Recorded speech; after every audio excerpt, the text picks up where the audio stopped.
தமிழகத்தில் போதைப்பொருள் புழக்கம் குறித்து ஆளும் திமுக அரசுக்கும் எதிர்க்கட்சிகளுக்கும் இடையே கடுமையான அரசியல் போர் மூண்டுள்ளது. திமுக அரசு பொறுப்பேற்ற பிறகு போதைப்பொருள் நடமாட்டம் இல்லாத மாநிலமாக தமிழ்நாடு மாற்றப்பட்டுள்ளதாக அமைச்சர் மா. சுப்பிரமணியன் பெருமிதம் தெரிவித்த நிலையில் அவர் பச்சை பொய் சொல்கிறார் என்றும் முழு பூசணியை சோற்றில் மறைப்பதாகவும் எதிர்க்கட்சித் தலைவர் எடப்பாடி பழனிசாமி பதிலடி கொடுத்துள்ளார்.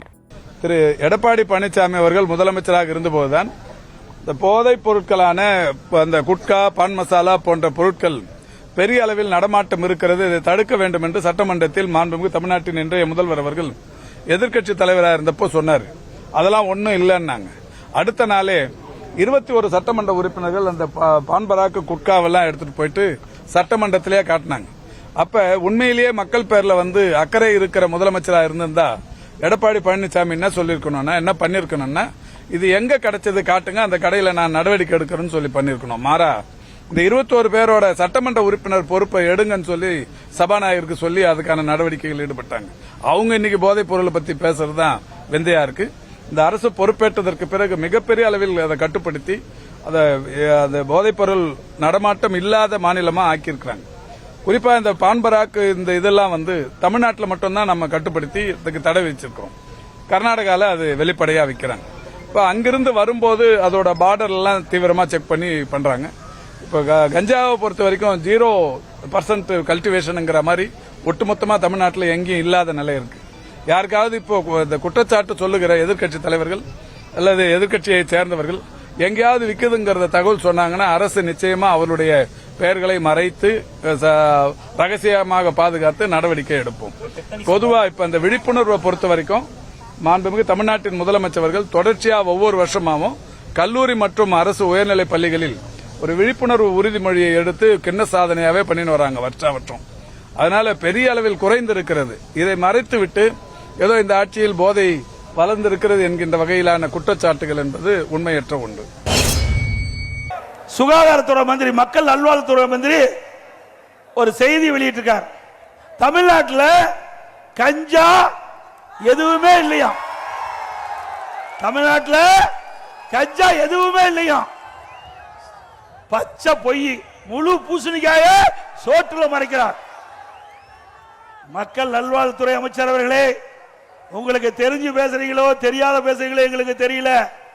மக்களுக்கு ஒன்னும் தெரியாது நினைக்கிறீங்க. இங்க இருக்கின்ற இளைஞர்கள் அத்தனை பேருக்கு தெரியும். இன்னைக்கு விஞ்ஞான உலகம், நான் பேச பேச லைவ்ல போயிட்டு இருக்குது. நம்முடைய நண்பர் அதை செல்போன்ல பிடித்து அவருடைய நண்பருக்கு பகிர்கிறார். இப்படிப்பட்ட விஞ்ஞான உலகத்தில் உங்களுடைய பொய் எடுபடாது. சுப்பிரமணியம் அவர்களே, உங்களுடைய பொய் எடுபடாது. நேற்றைய தினம் ஒரு நிகழ்ச்சி, சென்னையிலிருந்து திருத்தணிக்கு ரயில் மூலம் வடமாநில தொழிலாளர் செல்றார். அவரை 4 போதை ஆசாமிகள், 4 போதை சிறுவர்கள் அவரை கடுமையாக பட்டா கத்தியால் வெட்டுகின்ற காட்சி வலைதளத்தில் பார்த்தோம்.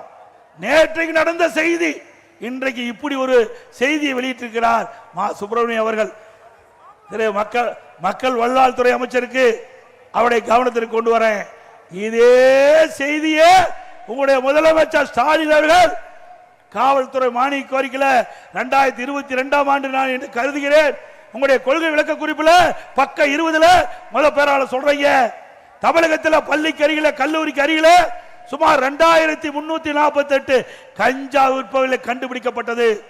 கைது செய்யவங்க 148 பேர். மற்றவங்க எங்க? எல்லாம் திமுக காரன். இப்படி எங்க போய் கஞ்சா விற்பனை தடுக்க முடியும்? நான் கேள்வி கேட்டேன்.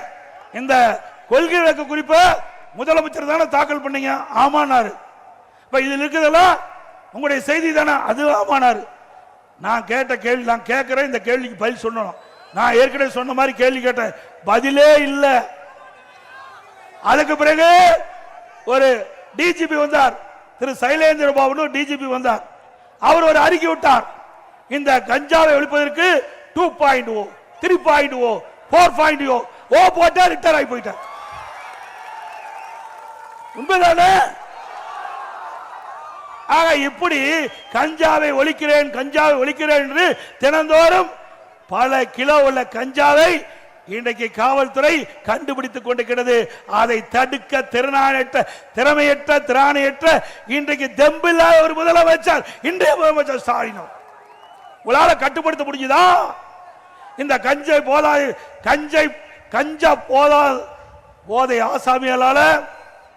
போதை ஆசாமிகளால கொலை, கொள்ளை, திருட்டு, வழிப்பறிவு, பாலியல் கொடுமை நடக்காத நாளே இல்ல. நீங்க பாத்தீங்கன்னா இன்னைக்கு அண்ணா திமுக ஆட்சியில பாத்தீங்கன்னா தொலைக்காட்சியில் அறிவிப்பாங்க தங்க என்ன விலை, வெள்ளி என்ன நிலவரம் அறிவிப்பாங்க.